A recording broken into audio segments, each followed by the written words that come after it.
नमस्कार सांग मैंने आपण प्रिय धारावाहिक अतुट बंधन आपण मैंने देखा पाइबे एक जबरदस्ती। हाँ सांग मैंने आज कार्तिक जिते मरवा को आसूला से कृषिका को मेसेज करथिला जे मेसेज किंतु कृषिका न पढ़ी त्रिनाली पढ़ी देछि। त्रिनाली सीधा कार्तिक पछ पछ धाई आसिला आ देखिला बेल कार्तिक पत्थर ऊपर तल को डेइबा को चेष्टा करछि।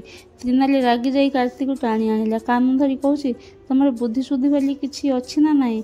परिवार छोट मोट भूल बुझाणा हुए हेले ता माने या नुह जे आम घर छाड़ी परिवार को छाड़ी दे चली आसवा। आरे निजर क्षति करिकी ए सब करवाटा हेउची सबुठु बड़ मूर्खामी।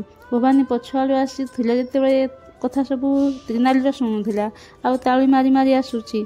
त्रिनाली को कोड़े नहीं कहूची सतरे त्रिनाली मु तू जहा करिचु ना तोते जेते धन्यवाद देले भी कम हेबो। तू गोटे बड़ भौणी हिसाब रे मो पुओ को बुझेइचु तू ठीक बाट देखैचु। मु गोटे पुओ को हरई सारी आ गोटे पुओ को हरैया चाहूनी। तू संस्कार आउ बुझेबार शक्ति देखी मु कृषिका आउ कार्तिक बाहाघर राजी हो जाइछि। त्रिनाली आश्चर्य हो गला जे भवानी देवी सतरे बाहाघर राजी होती। ए कथा शुणी कार्तिक भी आश्चर्य हो जे कार्तिक कहबा कि मामा त्रिनाली दीदी को कौन कहते। तो आपण मन कौन लगुच भवानी किसी प्लान करछि ना सतरे राजी होती आमको कमेंट माध्यम निश्चिंत जणाइबे।